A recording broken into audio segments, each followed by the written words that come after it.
The Wishing Well. A dark fantasy horror story. Prologue. The rules. There's a well at the edge of Hollow Creek that everyone knows about but no one talks about. It's old, older than the town, older than the oldest church, older than any record or deed or survey map. The stones are worn smooth by centuries of rain and hands reaching over the edge.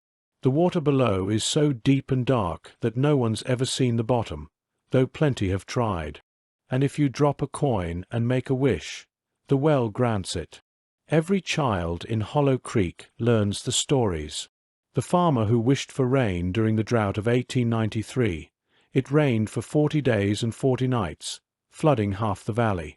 The merchant who wished for wealth in 1924, he found a fortune in gold, but his 3 children died of scarlet fever before he could spend a penny. The young woman who wished for her husband to return from the war in 1945, he came back, but he wasn't quite right anymore, wasn't quite him. The well grants wishes, but it always takes payment. Always. My name is Claire Holloway. I'm a teacher at Hollow Creek Elementary. I've lived in this town my entire life. I know the stories. I know the rules. I know better than to make wishes at that well. But 3 days ago, my daughter Emma was diagnosed with leukemia. And desperate people do desperate things. Part 1. The Wish. The well sits in a clearing half a mile from town, accessible by a dirt path that's barely maintained anymore. Nobody goes there unless they have to. The town council talked about filling it in back in the 80s, but the motion never passed. Some things in Hollow Creek are just left alone. I went at dusk on a Tuesday, when I knew no one would see me. The October air was cold, smelling of dead leaves and coming winter. The path was overgrown, branches reaching across like they were trying to keep people away. The clearing appeared suddenly, as if the forest had been hiding it. And there it was, a stone well, maybe 4 feet high, with a wooden roof that had somehow survived decades of weather. Moss grew thick on the stones. The rope and bucket had rotted away long ago. I approached slowly, my heart hammering. This was insane. Folklore and superstition, nothing more. Wishes didn't come true. Magic wasn't real. But I'd tried everything else. 3 hospitals, 5 specialists, experimental treatments, clinical trials, prayer. Nothing worked. Emma had maybe 6 months, maybe less. I pulled a penny from my pocket. Copper, old, the kind they don't make anymore. I'd read somewhere that the well preferred old coins, preferred things with history, with weight. "Please," I whispered, holding the coin over the well's opening, "please heal my daughter, Emma Holloway, 8 years old. She has leukemia. I'll do anything, pay any price. Just save her." I dropped the coin. It fell into darkness. I counted seconds, waiting for the splash. 5 seconds. 10. 15.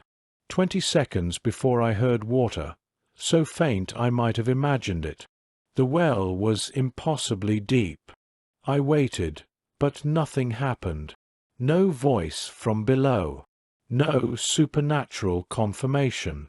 Just silence and the evening wind and the growing certainty that I'd wasted my time on fairy tales. I turned to leave. That's when I heard the voice. Not from the well. From behind me. A child for a child. I spun around. No one was there. Just trees and shadows and the path leading back to town. "Who's there?" I called. "A life for a life. The well demands balance. You wished to save your daughter. The well accepts. But payment must be rendered." The voice was like wind through dead leaves. Everywhere and nowhere. Male or female, old or young, I couldn't tell. What payment? I asked, though part of me already knew. Part of me had always known, had known from the moment I decided to come here what the well would ask. Another child. Before the first frost. Bring a child to the well and give them to the water. Then your daughter lives. Refuse, and the wish is void. No, I said immediately. No, I won't. I can't. You made the wish. You dropped the coin. The contract is sealed. A child for a child, or your daughter dies and the well takes what it's owed regardless. What does that mean? Silence. What does that mean? I shouted. But the presence, whatever it was, had gone. I was alone in the clearing with a well that had just bargained for a child's life. I ran, fled down the path, back to my car, drove home with shaking hands and a mind that wouldn't stop racing. It wasn't real. Couldn't be real. Just stress and desperation creating hallucinations. I'd imagined the voice. There was no contract, no bargain, no payment required. But when I got home, Emma was sitting up in bed, smiling for the first time in weeks. "Mom," she said, her voice strong, "I feel better. Like, really better. The pain is gone." I checked her temperature. Normal. Her skin had color again. Her eyes were bright. I called the hospital. They moved up her appointment, ran tests, called me back the next day with results I didn't dare believe. "The cancer's in remission," Dr. Patterson said, wonder in her voice.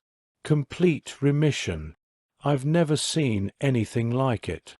Yesterday she was stage 3. Today it's like she was never sick.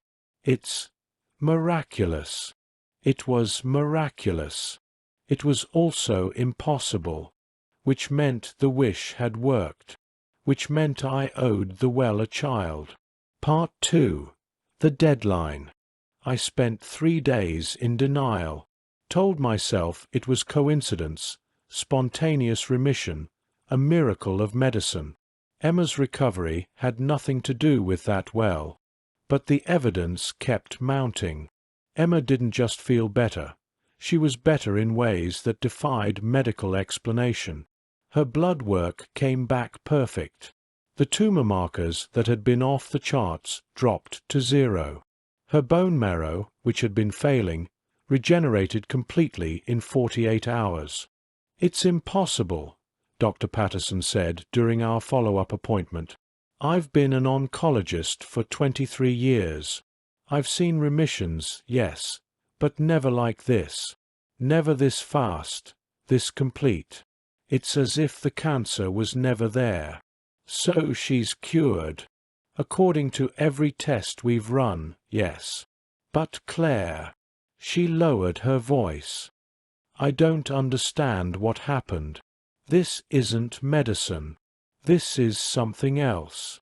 I knew what it was. I just couldn't tell her. On the 4th morning, I woke to find frost on the windows. Not thick frost.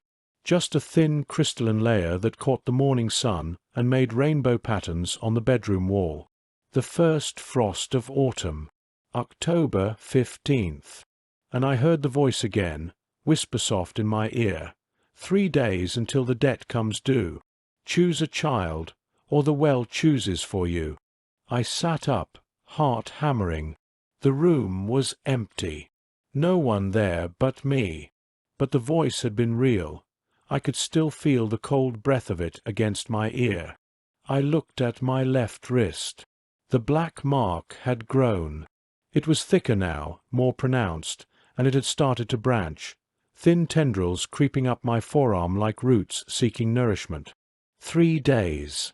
That meant by October 18th, I had to deliver a child to the well, or what? The voice had said, "The well chooses for you." What did that mean? I called in sick to work. Couldn't face my students, knowing what I might have to do to one of them. Instead, I drove to the Hollow Creek Historical Society, a small building on Main Street that doubled as a museum and archive. Mrs. Pemberton, the Society's president, was a woman in her 80s who'd lived in Hollow Creek her entire life. She knew every story, every scandal, every secret the town had accumulated over 175 years. "Claire," she said when I entered, "what brings you here on a school day?" "Research project," I lied. "About local folklore. Specifically about the old well in the woods." Her smile faded. "Why would you want to know about that?" "Just curious. It's mentioned in a lot of the old records, but there's not much detail." Mrs. Pemberton was quiet for a long moment. Then she sighed. "Come with me." She led me to the back room, where filing cabinets and boxes held documents dating back to the town's founding in 1847. She pulled out a leather-bound journal, its pages yellow and brittle with age. "This belonged to Reverend William Ashford," she said. "He was the first minister in Hollow Creek, kept detailed records of everything that happened in the early days, including—" She opened to a marked page. "The well." I read the cramped handwriting. October 3rd, 1847. Discovered today an ancient stone well in the woods, half a mile from our settlement. The structure predates our arrival by many years, perhaps centuries. The local Kalapuya people, when asked, say the well has always been there. They call it the Hunger Stone, and warn that it must never be disturbed. They tell stories of their ancestors making offerings to the well, food, valuables, and in times of great desperation, blood. I have ordered the well left alone, though some settlers speak of making use of it. November 12, 1847. Despite my warnings, Jonathan Reed visited the well. His youngest son has been ill with fever. Reed claims he dropped a coin and wished for the child's recovery. The boy is indeed better, remarkably so. But Reed reports hearing a voice from the well, demanding payment. He believes it was merely wind and echoes. I pray he is right. November 20th, 1847. The Reed child is dead, drowned in the creek behind their homestead. The circumstances are strange. The water where he died is barely ankle deep.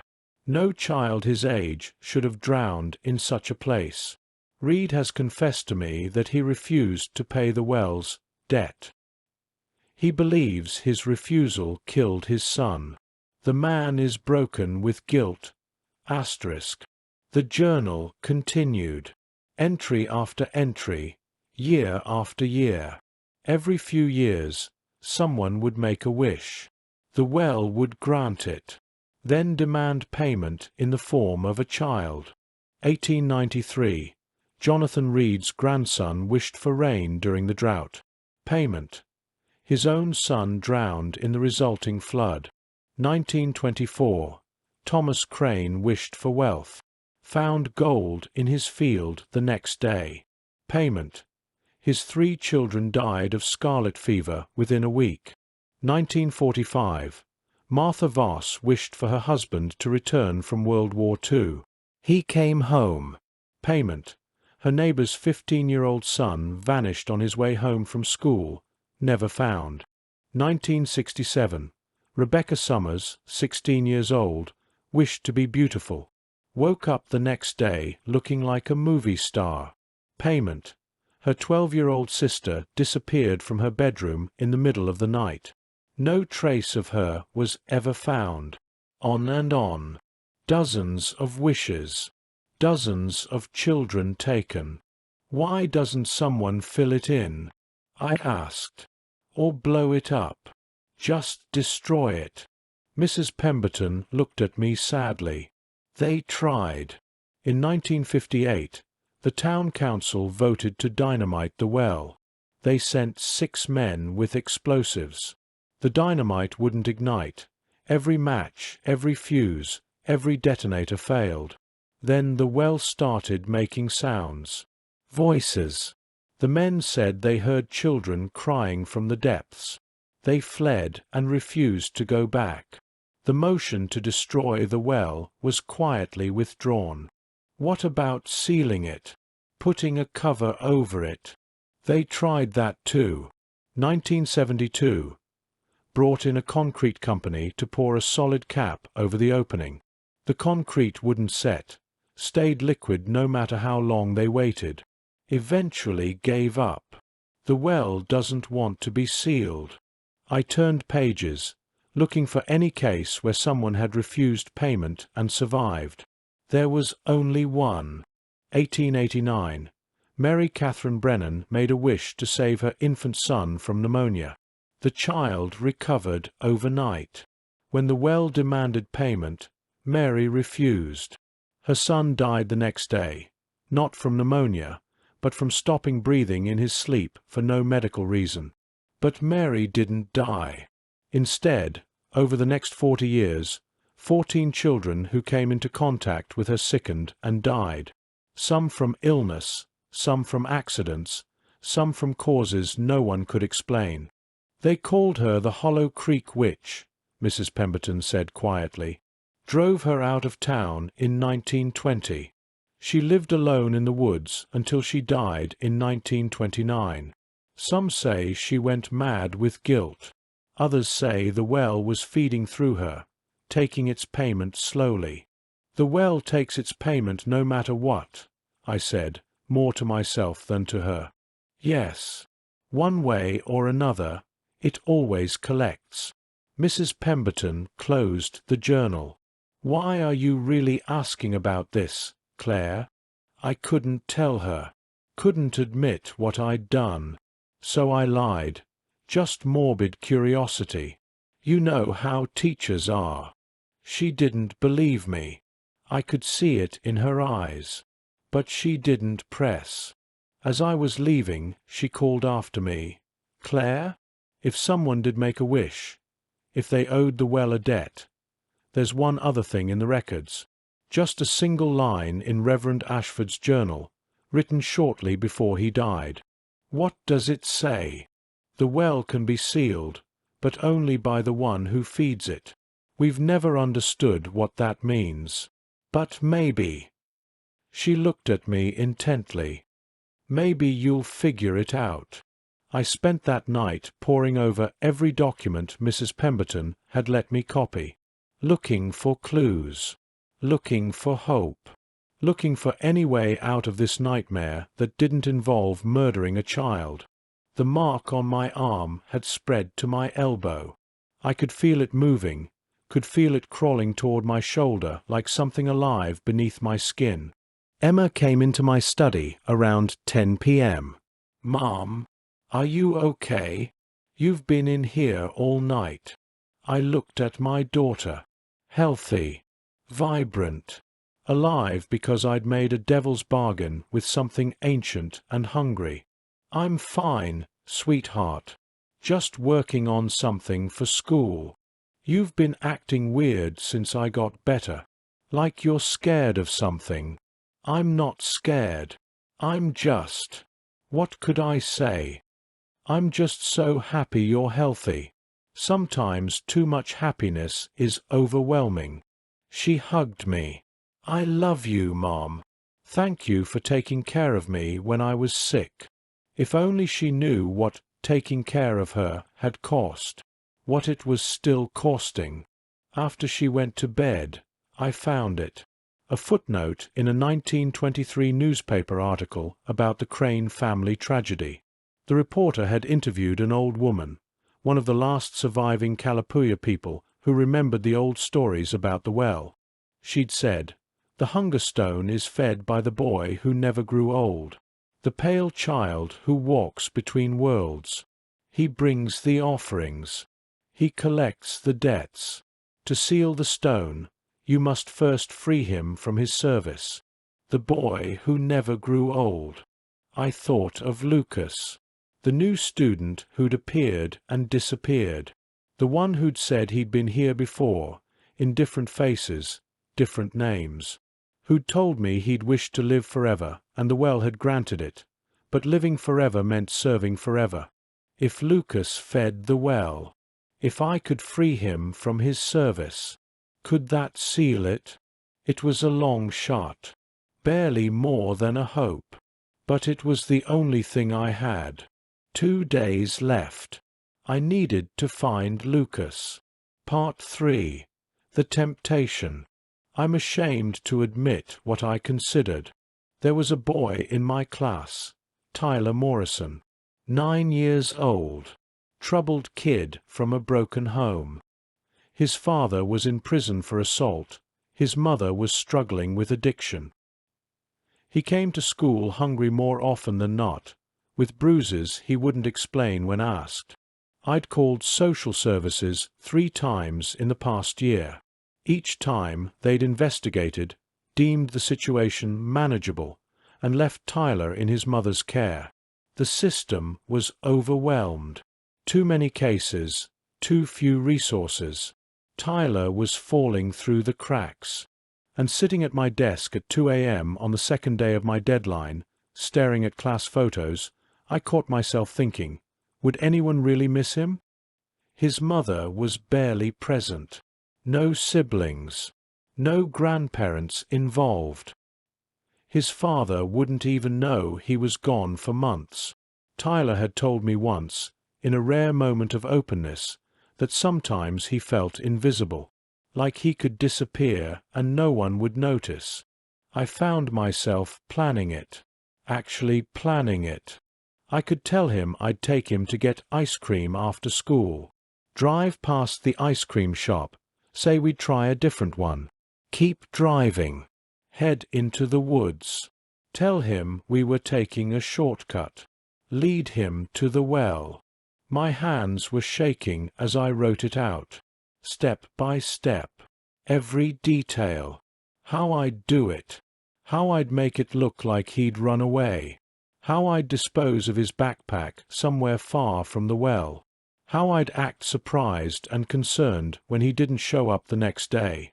I sat there with that piece of paper, that plan, that blueprint for child murder, and something broke inside me.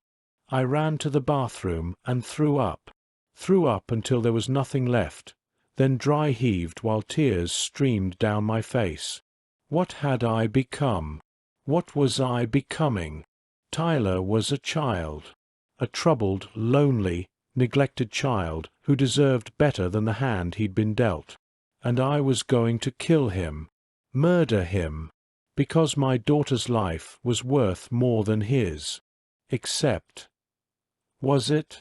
In whose calculus? By what moral mathematics did Emma's life outweigh Tyler's? I looked at myself in the mirror. Red eyes, hollow cheeks. The black mark had spread past my shoulder now, creeping up my neck. I had maybe 36 hours left.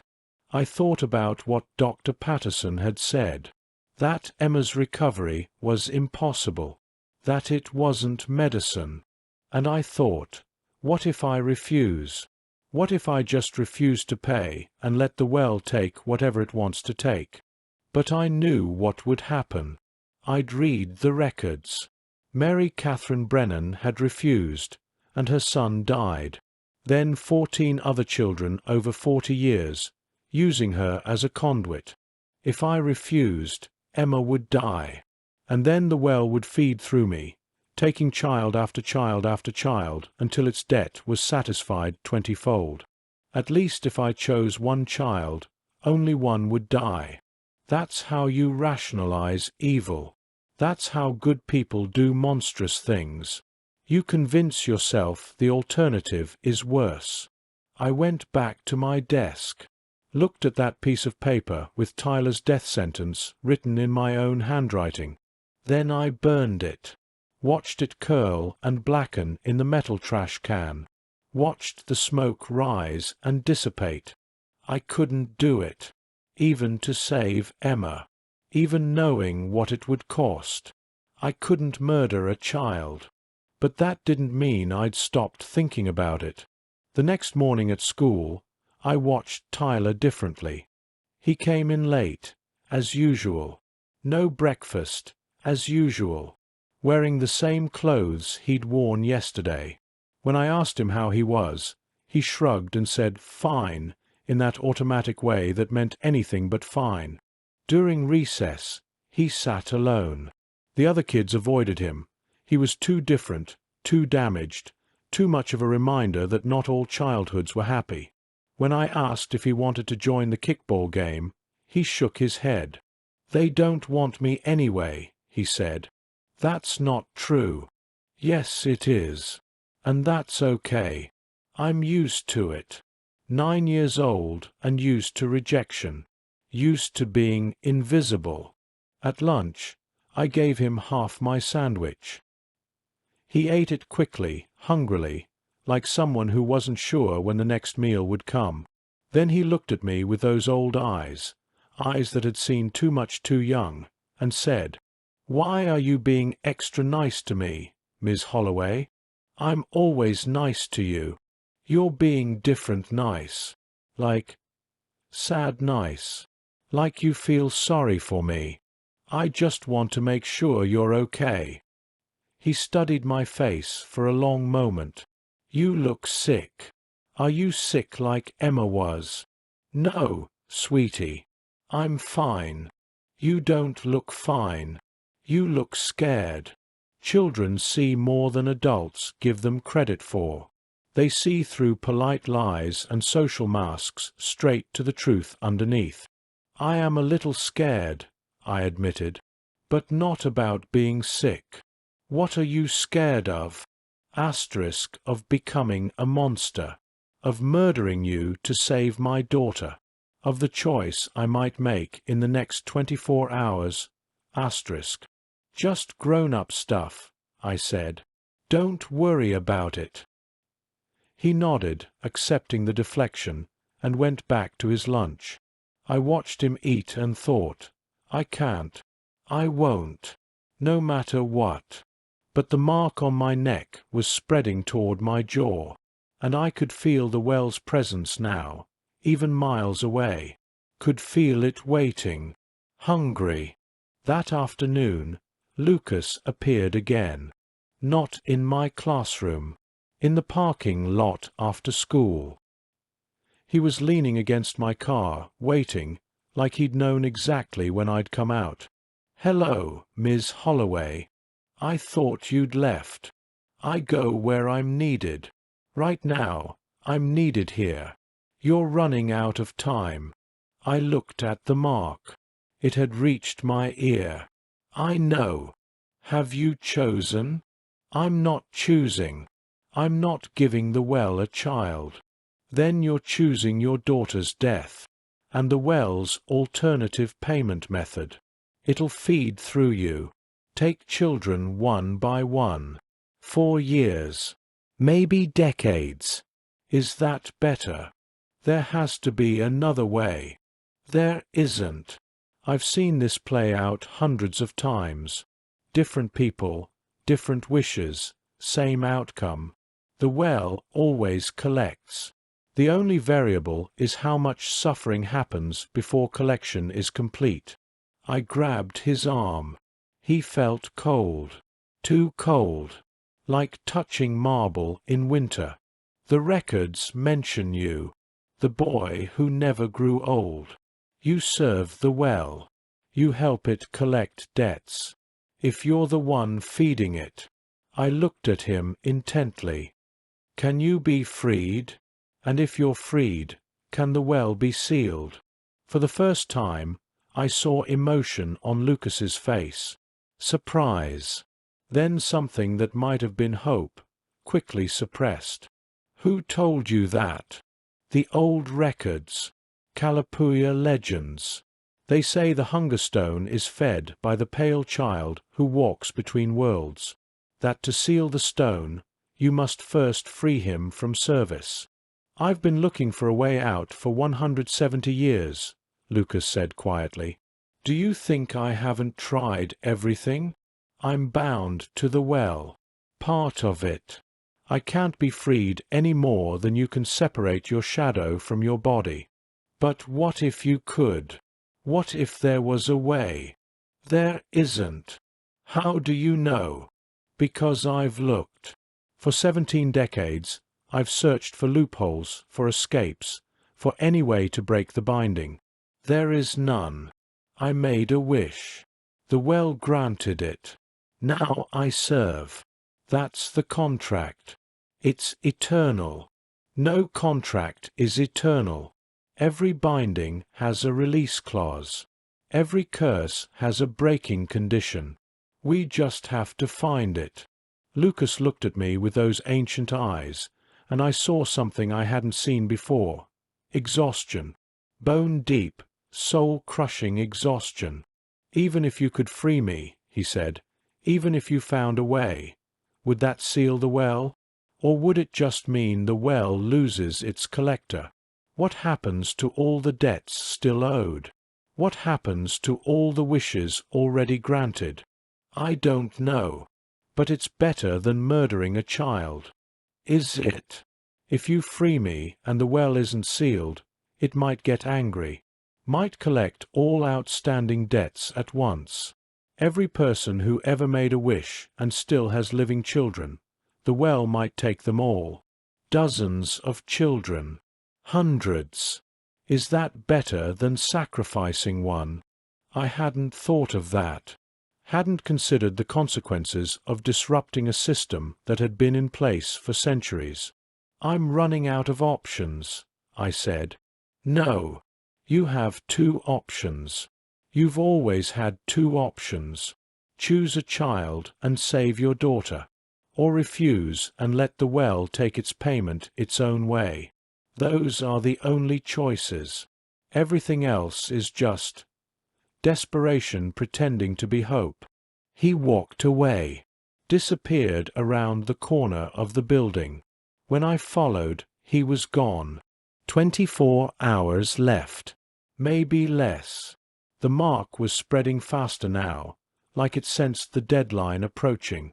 I drove home and found Emma in the living room, healthy and happy, watching cartoons and laughing at the silly jokes. "Mom," she said when I came in, "come watch with me. This part is so funny." I sat beside her, put my arm around her, felt the warmth of her body, alive and vital and saved by my impossible wish. "I love you," I said. "I love you too, Mom. Forever and ever. Forever." Emma would have forever. A full life. College, career, maybe a family of her own someday.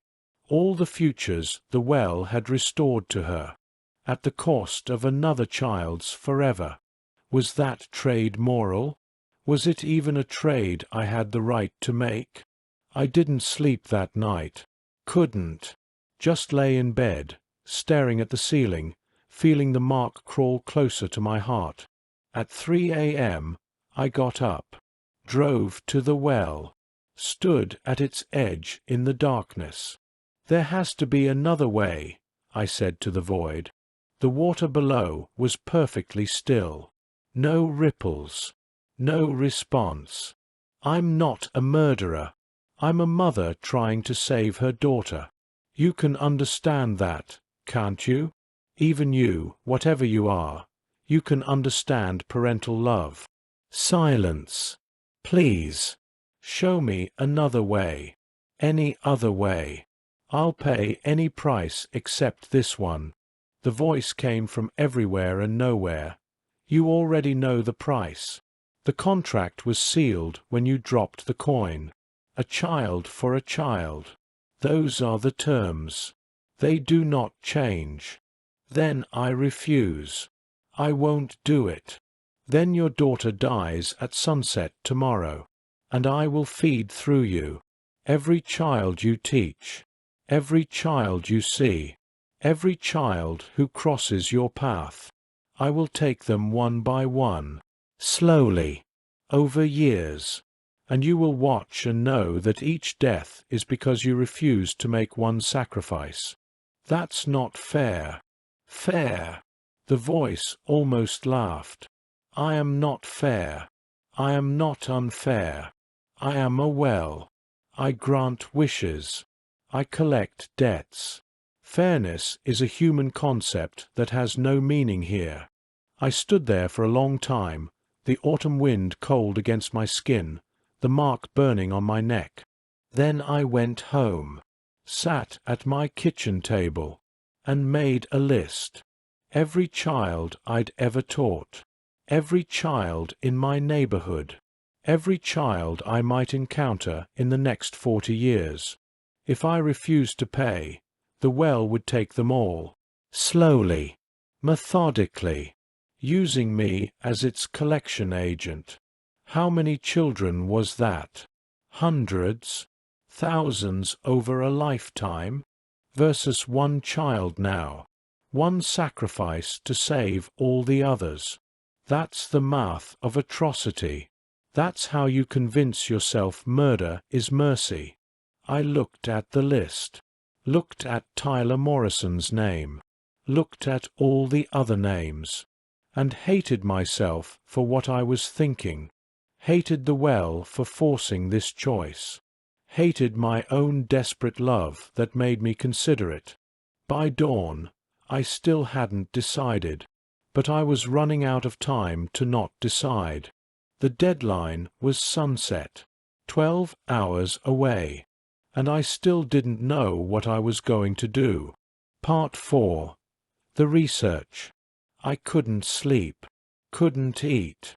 The mark continued spreading, past my elbow now, creeping toward my shoulder. I could feel it moving, like something crawling beneath my skin.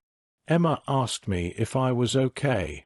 I told her I was fine, just tired. She hugged me and said, "I love you, Mom. Thank you for making me better."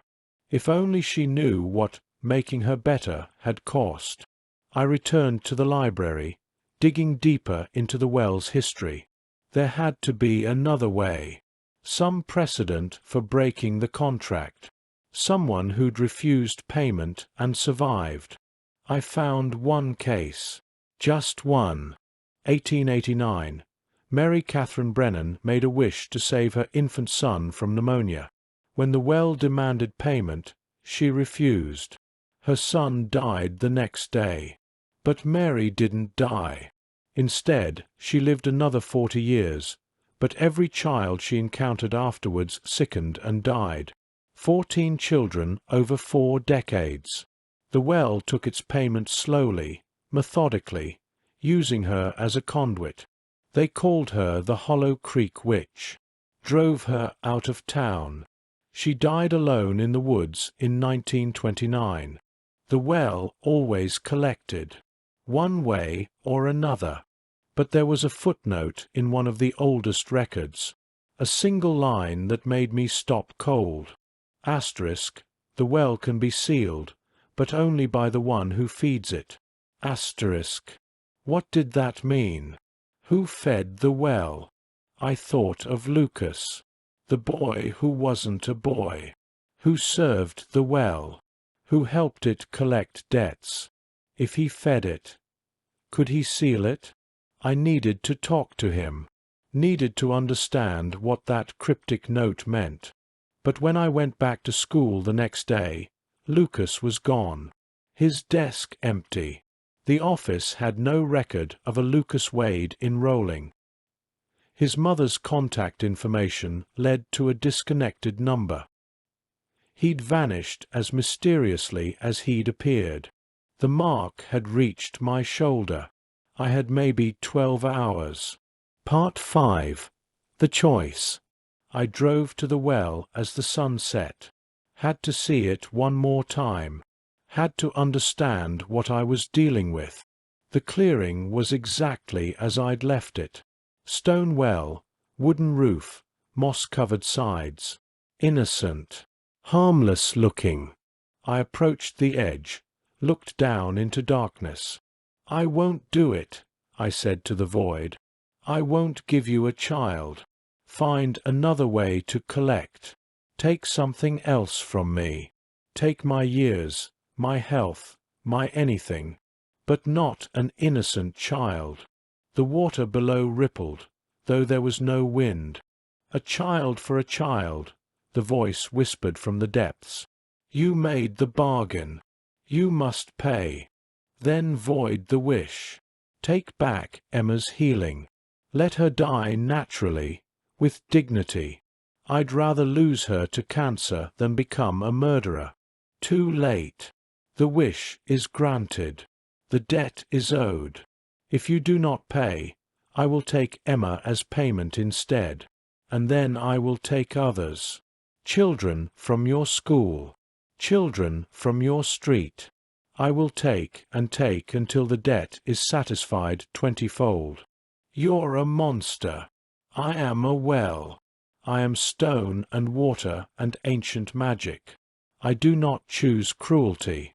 I simply am. You knew the rules when you made your wish. The mark had reached my neck. I could see it in my car's rearview mirror, a black line creeping toward my jaw. I had minutes, not hours.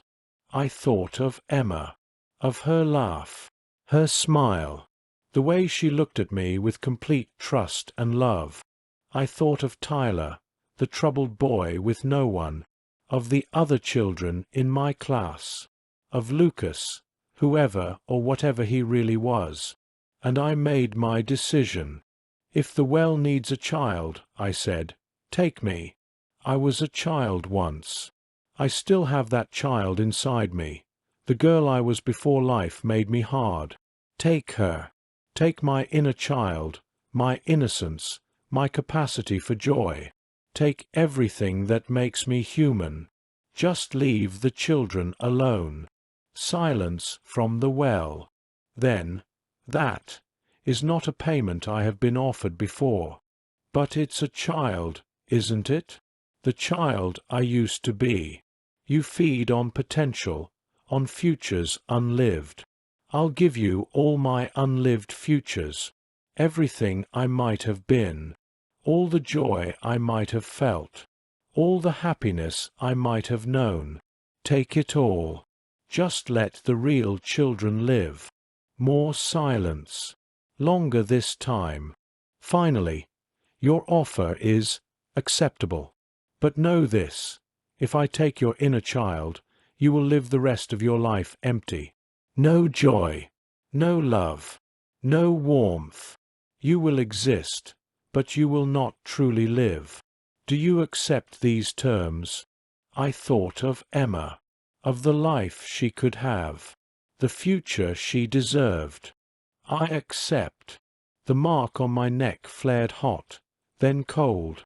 I gasped, fell to my knees beside the well, and I felt something being pulled from the core of me, not physical, but essential, the part of me that knew how to be happy, the part that could feel wonder, could laugh without reservation, could love without fear.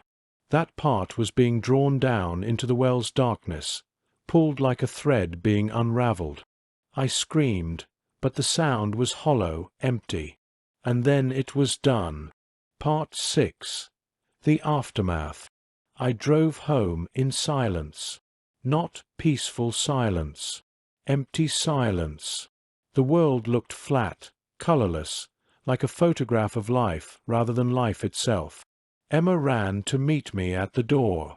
Mom, guess what? I drew a picture at school, and Mrs. Peterson said it was really good and... She stopped, looked at me. Her smile faded. Mom, are you okay? I looked at my daughter and felt... nothing. I knew intellectually that I loved her, knew that she was precious, that I'd sacrificed everything for her. But I couldn't feel it. The love was a fact, not an emotion. I'm fine, I said. The words came out flat, mechanical. You don't sound fine. You sound different. I'm just tired. Go finish your homework. She hesitated, then went to her room.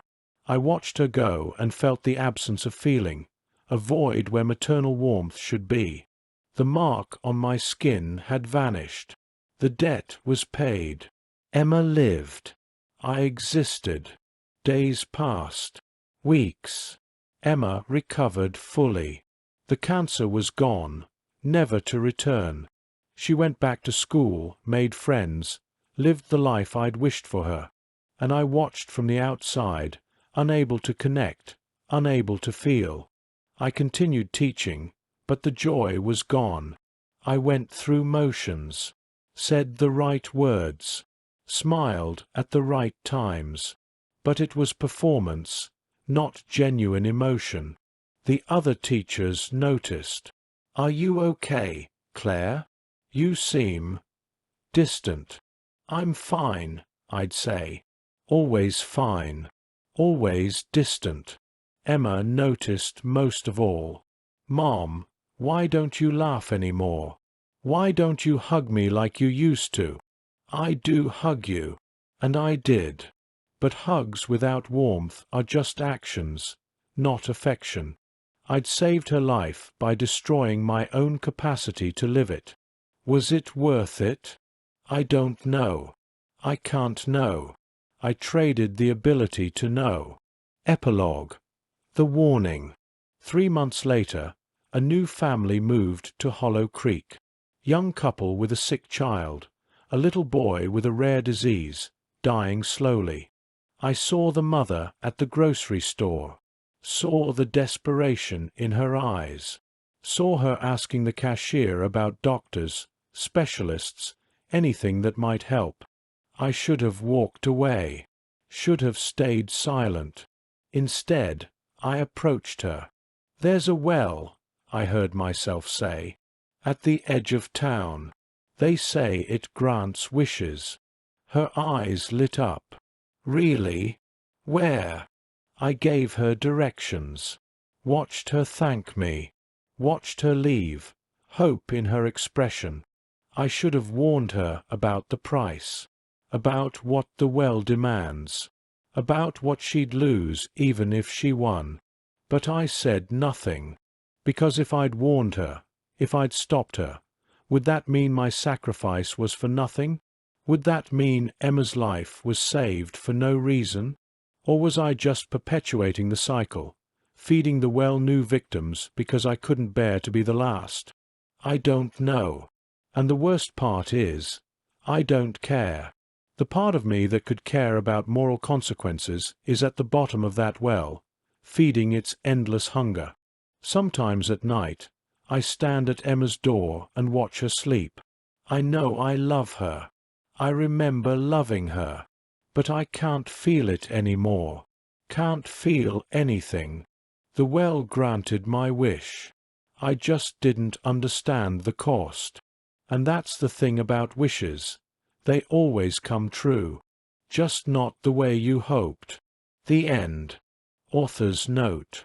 This story explores the classic "be careful what you wish for" trope through the lens of parental desperation.